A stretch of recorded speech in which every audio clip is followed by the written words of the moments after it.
राधे राधे। कैसे हैं आप सब। तो आज हम माता अन्नपूर्णा के व्रत की कथा सुनेंगे। मार्गशीर्ष पूर्णिमा पर अन्नपूर्णा जयंती मनाई जाती है और मार्गशीर्ष के महीने में कुछ लोग अन्नपूर्णा माता का महाव्रत भी करते हैं, जो मार्गशीर्ष मास के कृष्ण पक्ष पंचमी से प्रारंभ होकर मार्गशीर्ष शुक्ल षष्ठी को समाप्त होता है। कुछ लोग यह व्रत 21 दिन का भी करते हैं। माता अन्नपूर्णा अर्थात अन्न की अधिष्ठात्री देवी हैं। ये माँ पार्वती का ही एक स्वरूप है, जिनसे संपूर्ण विश्व का संचालन होता है। माँ अन्नपूर्णा की कृपा से ही सृष्टि का भरण पोषण होता है। मान्यता है, जो अन्नपूर्णा जयंती पर व्रत रखकर विधि विधान से माँ अन्नपूर्णा की उपासना करता है, उसके घर में कभी अन्न धन की कमी नहीं रहती। तो आइए जानते हैं माता अन्नपूर्णा के व्रत की कथा।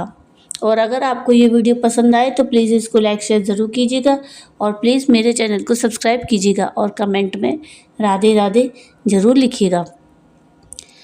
तो एक समय की बात है, काशी निवासी धनंजय की पत्नी का नाम सुलक्षणा था। उसे अन्य सब सुख प्राप्त थे, केवल निर्धनता ही उसके दुख का एकमात्र कारण थी।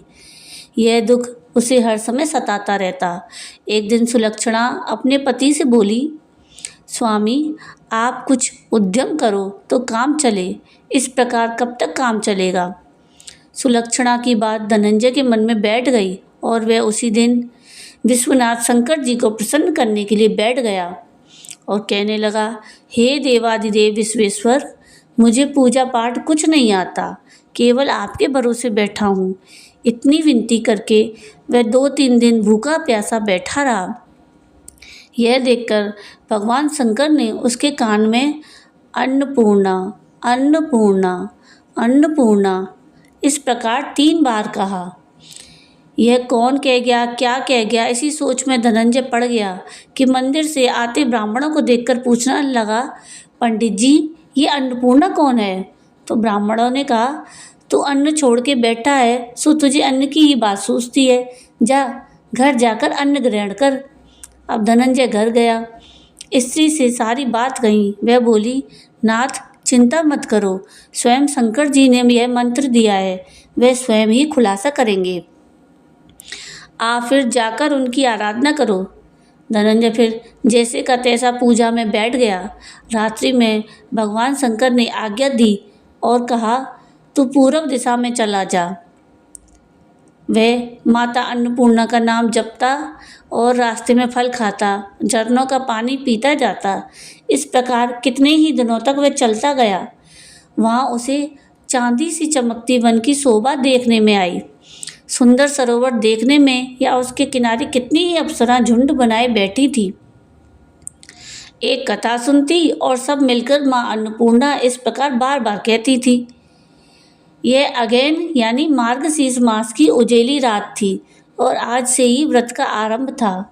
जिस शब्द की खोज करने वह निकला था, वह शब्द उसे वहाँ सुनने को मिला। तो धनंजय ने उनके पास जाकर पूछा, हे देवियों, आप ये क्या करती हो। उन सब ने कहा, हम सब माँ अन्नपूर्णा का व्रत कर रहे हैं। तो धनंजय ने पूछा, ये व्रत और पूजा करने से क्या होता है, या किसी ने किया भी है, इसे कब किया जाए, कैसा व्रत है और क्या विधि है, मुझे भी विस्तार से बताओ। तो वह कहने लगी, इस व्रत को कोई भी कर सकता है। 21 दिन तक के लिए 21 गांठ का सूत लेना चाहिए।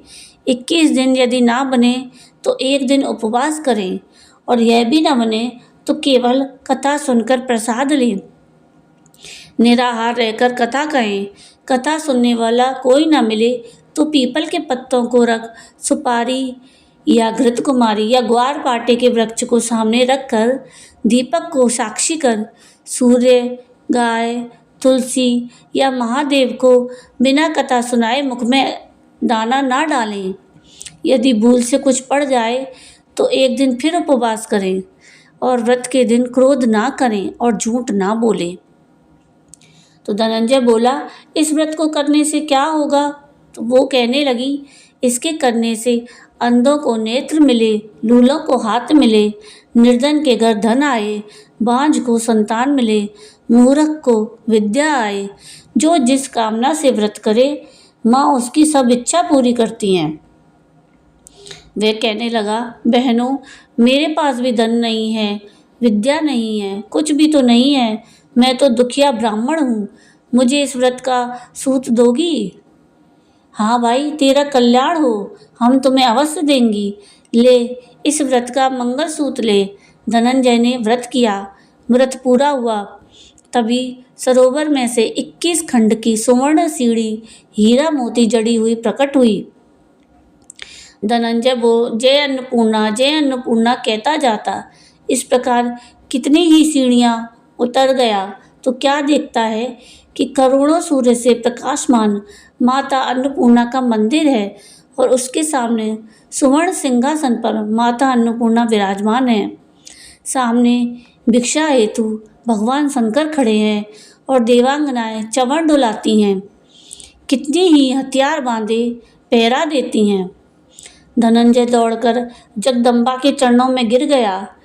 देवी उसके मन का क्लेश जान गई तो धनंजय कहने लगा, माता, आप तो अंतर्यामिनी हो, आपको अपनी दशा क्या बताऊं? माता बोली, मेरा व्रत किया है तो जा, संसार तेरा सत्कार करेगा।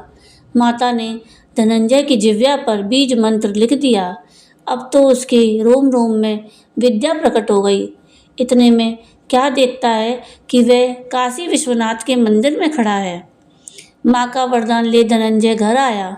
सुलक्षणा से सारी बात बताई तो माता जी की कृपा से उसके घर में संपत्ति उमड़ने लगी।